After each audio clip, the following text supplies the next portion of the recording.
Thank you, Asham, for those wonderful words of encouragement. That definitely just brings me to the next question. Uh, why do you feel like suicide prevention and mental health aren't really like main topics in our agencies today? For one thing, Maybe. I believe that they see the dollar signs, and that's it. When they look at us, they look at us as numbers. They don't look at us as individuals. They don't look at us as people. Um, that's with any organization. They just see numbers. Even if they have the data, they don't see us as individuals. And they say that they care for people, but the result at the end of the day is that they don't care. They just care about the numbers. Julian, did you want to chime in on that question there? Yes, I do. And this is coming from someone that has worked in the mental health illness field as a counselor, technician, as you will. As I worked for mental health group homes for both adults and youth, as well as working working in positions that have me dealing with people altogether.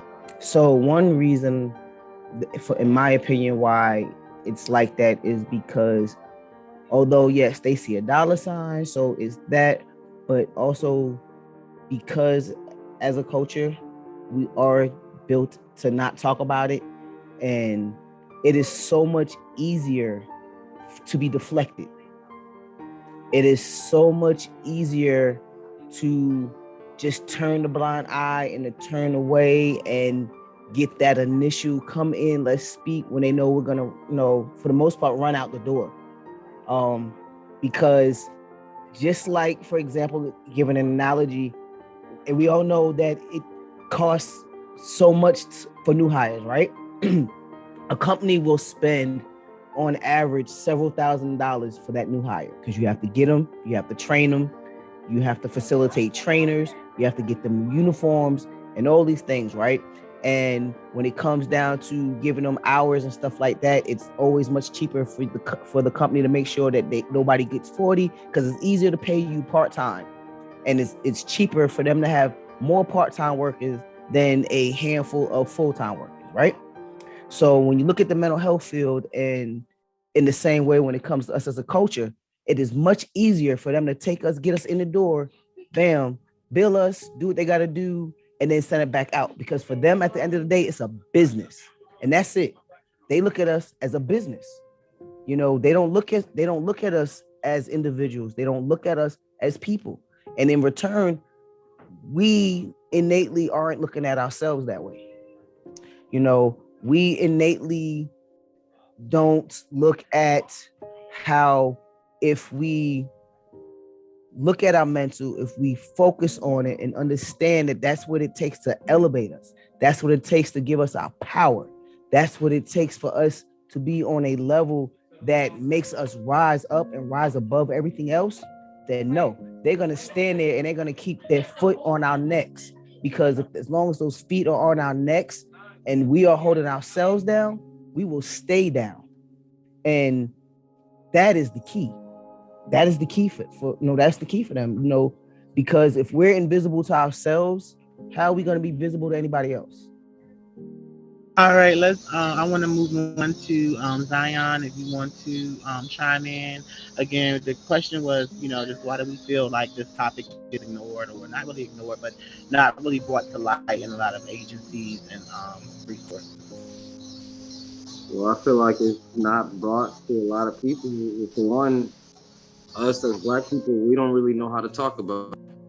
People don't really know how to come and say, "Oh, I'm feeling suicidal."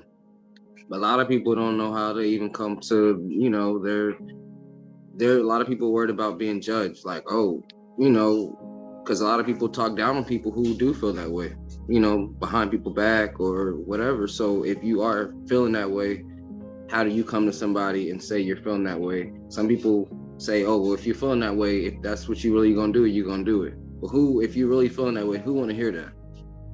And there's a lot of stories. If you feel that way, they might put you in a psych ward and, you know, put you in all these different situations, and who want to basically lose their freedom just because of how they feel. So a lot of people don't know how to speak on that type of thing.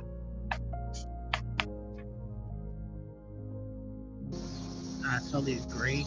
The next question is just: do you guys feel that suicide can be prevented? We kind of start now. What are some things? Do you think that it can actually even be prevented when people are having those when you guys are having those thoughts, and just going through that period in your life? I I would like to see answer that. Julie wanted to chime in on that. Yes, I would love to answer that first. And this is right up my alley because I am actually working on um an organization or foundation, something if you will, for just this. So I call it the 0 hour. So we all know that you have your suicide crisis line, your hotline, and everything. For when an individual is in that moment of need of wanting to take their life, right? But we all know that it's before that time that someone actually is contemplating doing it at that moment that they reach out to people. They tell us to look for signs, look for someone that's giving everything away, look for someone that is not interested in their norms, their favorite things anymore. These are the times where it is critical. This actually is that time where you can catch it.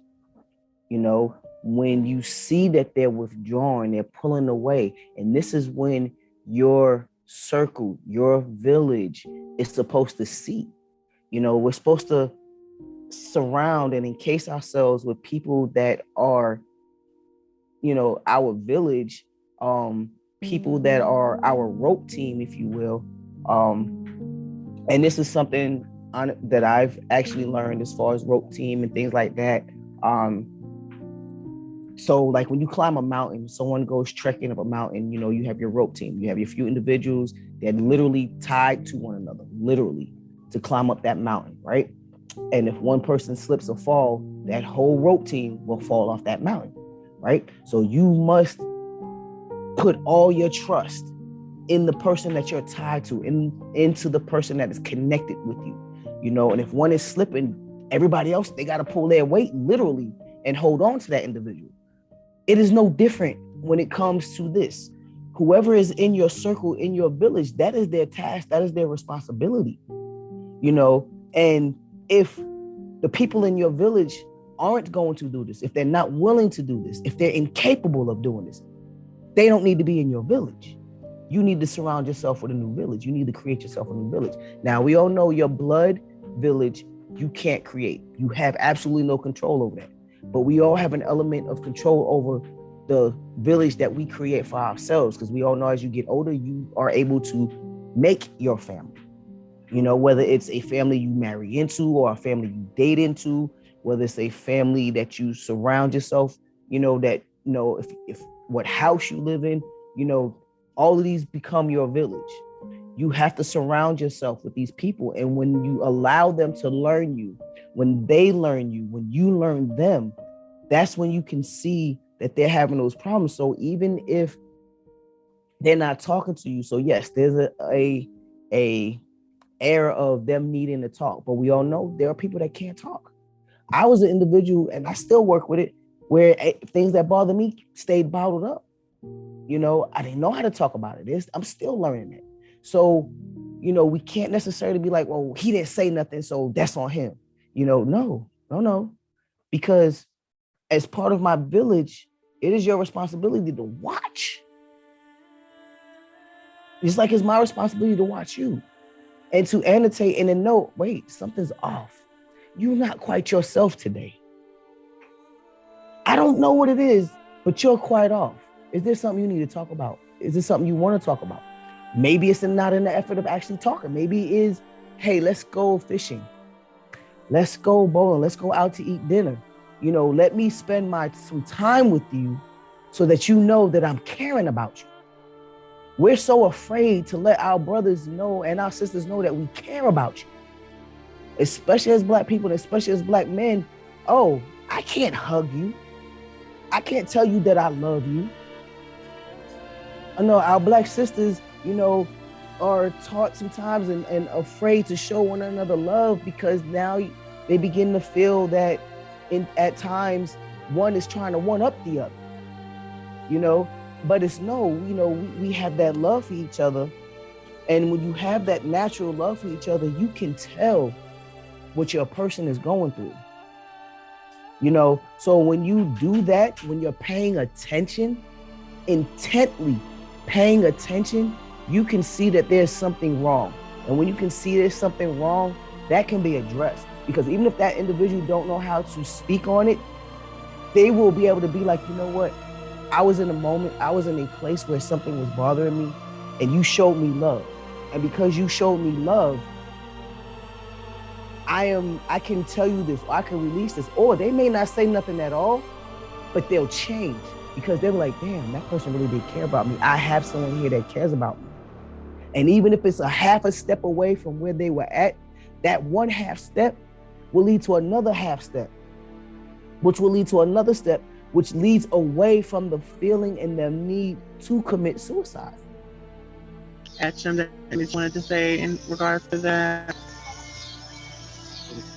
Julian hit it right on the nail. Your support system. Because I remember when I was first diagnosed with HIV,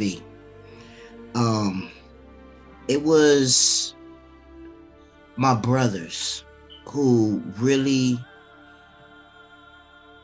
gravitated to me and held me up.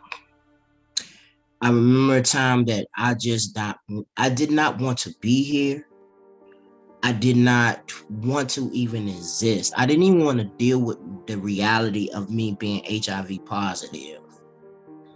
And I was drinking heavily. But it took my brothers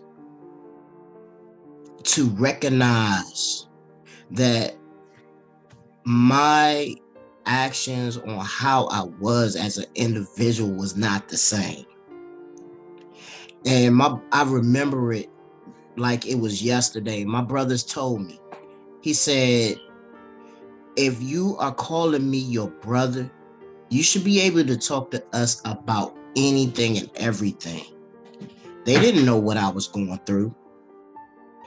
And it took me like maybe an hour before I opened up. And Lord and behold, this man actually told me, he said, look, I'm positive too.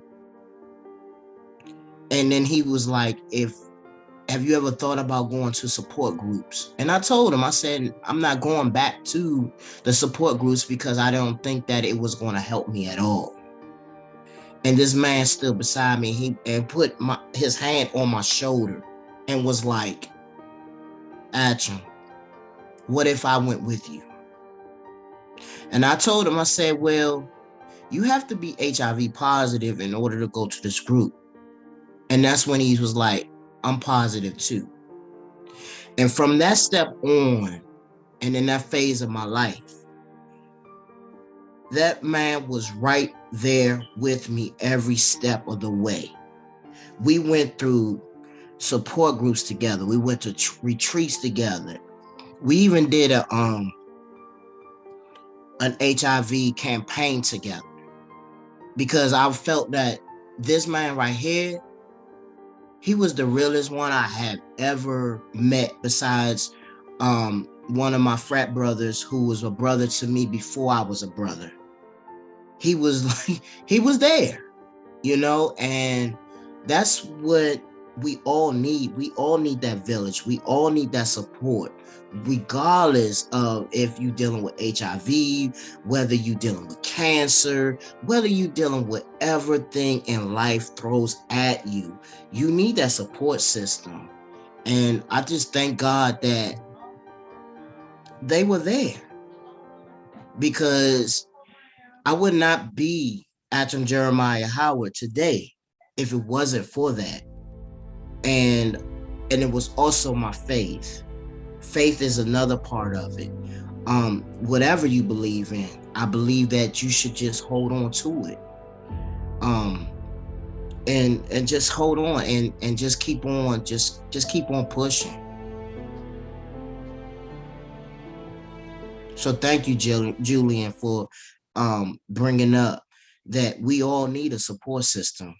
We all need that village, because without that village, where will we be?